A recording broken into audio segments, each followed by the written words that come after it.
सरकारची भूमिका मी कालच स्पष्ट केलेली आहे की झालेली घटना अतिशय दुर्दैवी आहे, दुःखद आहे।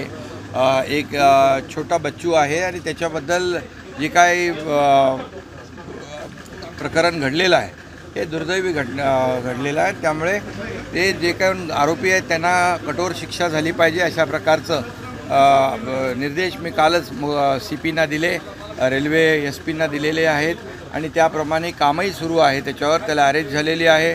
त्याच्यावर अशा प्रकारची कलम सेक्शन जे आहेत, अटेम्प्ट टू रेप असेल किंवा पॉक्सो असेल, जे कठोरातले कठोर सेक्शन लावण्याचं निर्देश आम्ही दिलेत।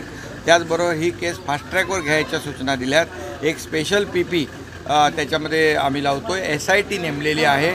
त्याचबरोबर लोकांनी म्हटलं की पोलिसांनी दिरंगाई केली तर पोलिसांना देखील त्याच्यावर कारवाई केली। तिथले स्थानिक वरिष्ठ पोलीस निरीक्षक आणि इतर अधिकारी यांना देखील निलंबित केलेलं आहे। त्यामुळे संपूर्णपणे त्या परिवाराच्या मागे सरकार आहे, शासन आहे। पूर्णपणे त्या परिवाराला जे काही सहकार्य करायचं ते सहकार्य करेल। संस्था चालकांची देखील चौकशी करण्याच्या मी सूचना दिल्यात। त्याच्यावर देखील या मुलींना हँडलिंग करण्यासाठी तिथे मुलीच असल्या पाहिजे, महिला असल्या पाहिजे, अशा प्रकारचे नॉर्म्स जे कोणी संस्था चालक पाळत नसतील त्यांच्यावर देखील कारवाई करण्याच्या सूचना मी शिक्षण मंत्री केसरकर यांना दिले। केसरकरांनी स्वतः तिथं जाऊन व्हिजिट केली, गिरीश महाजनांनी त्या स्पॉटला व्हिजिट केली आणि याच्यामधून एकच आहे की भविष्यामध्ये अशा प्रकारची दुर्घटना होऊ नये म्हणून जे काही नॉर्म्स आणि नियम आहेत या नियमावलीमध्ये आणखी स्ट्रिंजन आपण करू शकतो, अधिक कडक नियम करता येतील। त्यामध्ये जिथे ज्या नॉर्म्सप्रमाणे अशा प्रकारच्या मुली जिथे शिक्षण घेत आहेत तिथे जादाची काळजी घेण्याच्या सूचना मी काल दिलेल्या आहेत आणि भविष्यामध्ये अशा प्रकारची दुर्घटना होऊ नये यासाठी याला फास्ट ट्रॅक घेऊन याच्यावर कठोर कारवाई, कठोर शिक्षा झाली की हा एक संदेश मेसेज जाईल आणि पुन्हा अशा प्रकारचं कृत्य कोणी करायला धजावणार नाही। परंतु दुर्दैवाने लाखो रेल्वे प्रवाशांना काल त्रास झाला। 7, 8, 9 तास रेल्वे बंद होती।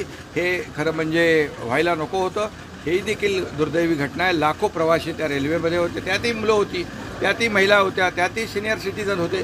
परंतु हे जे कालचं जे आंदोलन होतं हे पॉलिटिकल मोटिवेटेड होतं असं माझं म्हणणं आहे। कारण इतक्या फटाफट कधी आंदोलन जेव्हा होतं ते स्थानिक लोक असतात, इथं स्थानिक लोक हाताच्या बोटावर मोजण्या इतके होते आणि इतर ठिकाणून गाड्या भरून भरून त्या ठिकाणी आंदोलनकर्ते आले होते आणि मंत्री महोदयांनी समजून त्यांच्या सगळ्या मागण्या ज्या मागण्या होत्या त्या सगळ्या पूर्ण केल्या तरी हटायचं काम नाव घेत नव्हते। याचा अर्थ त्यांना हे बदनाम करायचं होतं सरकारला आणि एवढ्या मोठ्या प्रमाणावर 8-9 तास रेल्वे रोखणं म्हणजे खरं म्हणजे हे देशाचं नुकसान आहे, रेल्वेच्या संपत्तीचं नुकसान आहे। आणि म्हणूनच हे अशा प्रकारचं एका छोट्या बच्चूचं राजकारण करायला खूप जागा आहे, त्याच्यामध्ये खूप इश्यूज आहेत, तिथे राजकारण केलं पाहिजे। या छोट्या बच्चूची दुर्दैवी जी घटना घडली त्याचं राजकारण करणं खरं म्हणजे ज्यांनी केलं आहे त्यांना लाज वाटली पाहिजे, शर्म वाटली पाहिजे। आणि मी हेही सांगतो या सगळ्या गाड्या भरून तिथे येऊन आंदोलन करते, सगळं त्याच्यामध्ये CC फुटेजमध्ये आहे, सगळे तुमच्या मीडियामध्ये आहे, सगळं ते पोलीस शोधतील ना।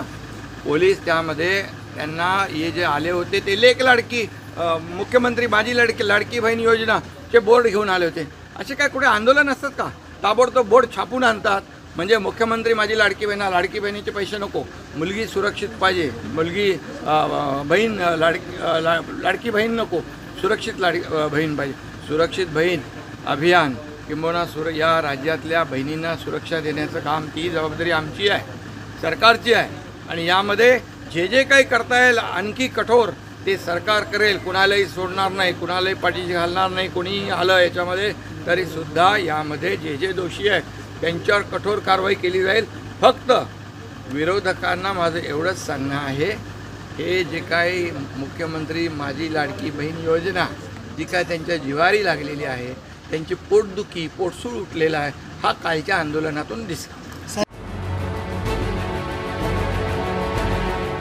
CEN न्यूज देश प्रदेश की ताजा तरीन खबरों के लिए CEN न्यूज को सब्सक्राइब करें और रहें पल पल की खबर से हर पल बाखबर।